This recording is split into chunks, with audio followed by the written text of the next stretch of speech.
여러분, 요즘 세상이 돌아가는 그러한 모습들, 또 세상의 뉴스들을 우리가 보면서 어떠한 생각이 드십니까? TV를 틀어도 또 휴대폰을 통해서 뉴스들을 우리가 보아도 마음이 무거운 그러한 이야기들이 너무나도 많이 있습니다. 전쟁과 또 여러 가지의 사건들, 또 갈등과 또 분열, 또 여러 가지 또 재난들, 어떠한 날들은 하나님, 정말 하나님께서 이 모든 것들을 보고 계십니까? 라는 생각이 들 정도로 그러한 많은 사건들이 우리의 삶 가운데 일어나고 있습니다. 우리가 믿는 사람으로서 기도도 하고 또 말씀도 보지만 그럼에도 불구하고 우리의 마음 한켠에는 이러한 일들이 언제까지 또 일어나게 될까라는 그러한 생각들이 우리 가운데 들 때가 많이 있습니다. 그럴 때 우리는 다시 한번 이 하나님의 말씀 앞으로 나아가야 합니다. 왜냐하면 세상의 혼란은 우리의 눈으로 보기에는 커 보이지만 하나님의 말씀은 언제나 그 혼란보다 더 분명한 대답을 주시기 때문입니다. 오늘 본문인 요한계시록 9장 13절에서 21절까지의 말씀은 요즘 세상의 고통과 어지러움, 또 불의와 심판을 정면으로 마주하게 합니다. 하지만 이 말씀은 단지 두려움과 또 불안함을 주기 위한 것이 아닙니다. 오히려 이 말씀은 우리에게 이렇게 묻고 있습니다. 너는 지금 무엇을 보고 있느냐? 그리고 너는 지금 무엇을 붙들고 있느냐? 그리고 너는 지금 누구 앞에 서 있느냐? 오늘 말씀을 통해서 하나님은 이렇게 우리에게 질문을 하고 계신 것입니다.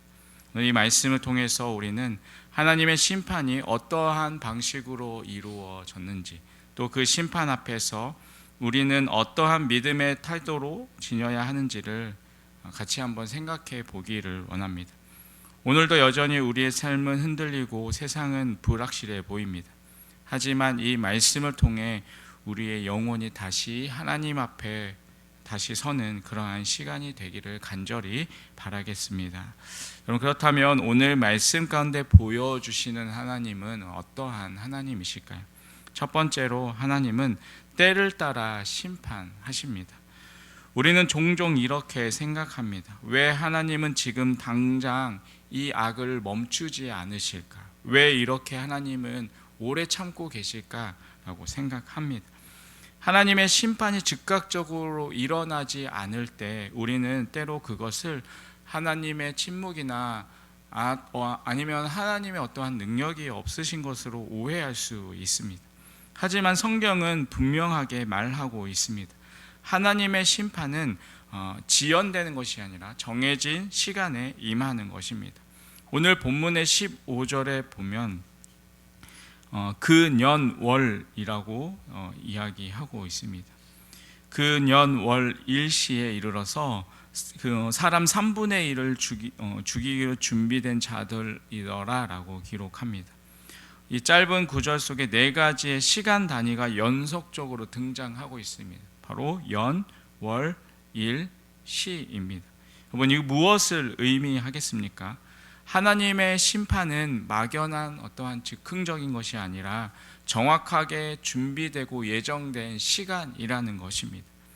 여러분, 사람은 정해진 시간 안에서만 살 수 있지만 하나님은 시간을 만드신 분이십니다. 그리고 하나님은 그 시간 위에 계시며 그분의 주권 속에서 모든 때를 정하고 움직이십니다. 이것은 우리에게 놀라운 위로입니다. 왜냐하면 세상은 우리가 볼 때 통제되지 않은 것처럼 보이지만 실제로 하나님의 정확한 그러한 시계 속에서 모든 일이 움직이고 있다는 증거이기 때문입니다. 우리의 고난도 또 세상의 혼란도 그리고 결국 하나님의 심판도 결코 우연히 오거나 늦게 오는 것이 아닙니다. 하나님은 지금도 하나님의 뜻대로 이 세상의 시계를 움직이고 계십니다. 그러므로 우리가 해야 할 일은 하나님의 시계가 나의 시간과는 다르다라는 것을 우리가 인정하고 그분의 때를 기다리는 믿음으로 살아가야 하는 것입니다. 지금 내가 보기에는 너무 늦은 것 같아 보여도 하나님은 결코 늦지 않으십니다. 하나님의 때는 항상 가장 정확한 때이고 또 그 심판은 피할 수도 또 거스를 수도 없는 하나님의 공의의 선언입니다. 혹시 지금 하나님이 일하시지 않는 것 같아 낙심하고 계십니까? 억울함 속에서 세상에 정의가 없다라고 느끼며 기도하고 계십니까? 오늘 말씀은 우리에게 이렇게 말씀하십니다. 하나님의 심판은 반드시 온다. 그리고 정확한 시간에 온다. 여러분, 그러므로 우리는 낙심하지 말고 믿음으로 또한 오늘을 견디시기 바랍니다. 하나님은 때를 따라 심판하시며 그 날을 반드시 이루실 것입니다. 그 하나님을 우리가 믿고 의지하며 또한 인내하며 오늘의 삶을 또 살아가시는 그런 우리의 삶이 되시기를 간절히 주님의 이름으로 축원드리겠습니다. 두 번째로 오늘 말씀 가운데 보여주시는 하나님은 죄를 따라 심판하십니다. 여러분, 우리는 종종 이렇게 말하곤 합니다. 하나님은 사랑이시니까 설마 그렇게 하시겠어? 라고 생각합니다. 그런데 오늘 본문은 우리가 그동안 미루고 외면했던 진실을 직면하게 합니다. 하나님은 죄를 가볍게 여기지 않으시고 죄를 따라 심판하십니다. 오늘 본문의 18절에 보면 이 세 재앙 곧 자기의 입에서 나오는 불과 연기와 유황으로 말미암아 사람 3분의 1이 죽임을 당하니라라고 말합니다. 그리고 19절에서는 또 이어서 이렇게 말합니다. 이 말들의 힘은 입과 꼬리에 있으니 꼬리는 뱀 같고 또 꼬리에 머리가 있어 이것으로 해하더라. 여기 불과 연기와 유황을 말하는데 이 세 가지는 성경 전체에서 하나님의 진노와 심판을 상징하는 대표적인 이미지입니다. 소돔과 고모라가 심판을 받을 때 하늘에서 떨어진 것도 바로 불과 이 유황입니다. 지금 하나님은 죄악으로 가득한 이 세상을 향해서 같은 방식으로 경고하고 계시는 것입니다. 왜 그렇습니까? 죄가 너무나도 크기 때문입니다. 죄는 결국 하나님의 심판을 불러오는 씨앗이며 그 심판은 반드시 현실로 나타납니다. 우리는 때로 죄를 미워한다라고 말하지만 사실은 그 죄의 열매를 어느 정도 우리가 즐기며 살아가는 경우가 있습니다. 은밀하게 또 반복적으로 또 습관적으로 하나님이 지금 바로 심판하지 않으시니까 우리는 더 안심하며 더 깊이 들어갑니다. 그런데 오늘 본문은 말씀합니다. 하나님은 죄를 따라서 심판하신다. 그리고 죄를 따라서 반드시 하나님께서는 그것을 징벌하신다라고 말씀하고 계십니다. 여러분, 사람 3분의 1이 죽는 이 심판은 갑작스러운 우연이 아닙니다. 하나님이 마치 그냥 갑자기 화가 나셔서 벌을 내리시는 장면도 아닙니다. 이것은 하나님의 공의로운 응답입니다. 죄의 결과로 주어진 정당한 보응입니다. 죄는 반드시 결과를 낳습니다. 사람이 씻는 대로 거두는 것은 이 세상의 철칙이 아니라 하나님의 창조 질서입니다. 지금 우리의 삶 속에서도 누적된 죄악이 있다면 그 죄가 결국에는 나를 해치고 또 관계를 무너뜨리고 우리의 영혼을 병들게 할 것입니다. 그리고 심판의 날에는 그 모든 죄에 대한 하나님의 정당한 심판이 나타날 것입니다. 여러분, 지금은 하나님의 심판이 지연되는 때가 아니라 회개의 기회가 주어지는 은혜의 시간입니다. 하나님은 죄를 따라서 심판하시지만 지금은 죄를 자백하는 자를 용서하시는 은혜의 하나님이십니다. 그러므로 지금 우리의 죄를 회개하지 않고 계속 그것을 붙들고 있다면 그 죄는 결국 우리를 무너뜨리는 칼이 되고 우리의 인생의 발목을 잡는 덫이 될 것입니다. 혹시 지금 내 삶에 반복되고 있는 죄는 무엇이십니까? 그 죄를 회개하지 않고 붙들고 있는 한 우리는 하나님의 뜻을 따라서 살아갈 수 없습니다. 지금 이 새벽에 우리가 주님 앞에 우리의 죄를 회개하고 은혜의 자리로 다시 돌아가야 할 시간입니다. 여러분, 우리의 모습들을 다시 한번 돌아보며 여전히 우리가 끊지 못하고 있고 계속해서 반복되고 있는 죄가 있다면 그 하나님 앞에 철저히 회개하고 하나님 앞에 더 가까이 나아갈 수 있는 우리의 삶이 되시기를 간절히 주님의 이름으로 축원드리겠습니다. 마지막으로 오늘 말씀 가운데 보여주시는 하나님은 끝까지 심판하시는 하나님이십니다. 여러분, 사람이 가장 어리석을 때가 언제인지 아십니까? 바로 경고를 들었음에도 아무 일도 일어나지 않으니까 괜찮지 하고 돌아버릴 때입니다. 회초리가 내려지기 전에 얼른 돌아서야 하는데 정작 심판이 임한 다음에도 끝까지 돌아서지 않는 사람들이 있습니다. 그것이 바로 오늘 본문에 보여주는 마지막 모습들입니다. 오늘 20절과 21절에 보면 이렇게 기록합니다. 이 재앙에 죽지 않고 남은 사람들은 손으로 행한 일을 회개하지 아니하고 오히려 여러 귀신과 또는 보거나 듣거나 다치거나 하는 모든 금, 은, 돈과 목석에 우상하게 절하고 또 그 살인과 복슬과 음행과 도둑질을 회개하지 아니하더라. 여섯째 나팔의 무서운 재앙이 지나갔습니다. 전쟁과 폭력 또 유황과 불이 난무하고 사람 3분의 1이 죽임을 당했습니다. 그렇다면 여러분, 남은 자들은 깨달아야 하는 것이 마땅하지 않을까요? 그런데 지금 오늘 본문에 보면 그들은 회개하지 않습니다. 여전히 죄를 사랑하고 여전히 우상을 숭배하고 여전히 자기의 길을 가고 있습니다. 이 말씀은 우리에게 충격을 줍니다. 왜냐하면 우리는 생각합니다. 이 정도 됐으면, 이 정도 환난을 겪고 이 정도 어려움을 겪었으면 누구라도 돌이키겠지라고 생각합니다. 그런데 성경은 그렇지 않다라고 말합니다. 심판이 죄인을 변화시키지 않습니다. 여러분, 은혜만이 사람을 변화시킵니다. 여러분, 이처럼 회개하지 않는 삶의 끝은 무엇입니까? 더 깊은 심판입니다.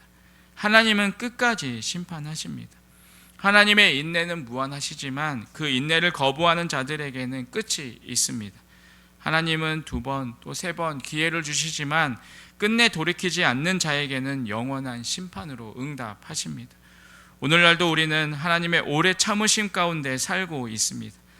이미 수많은 재앙들이 우리의 시대에 닥쳤습니다. 전염병, 또 전쟁, 환경의 재앙, 도덕적인 붕괴, 교회 공동체의 위기.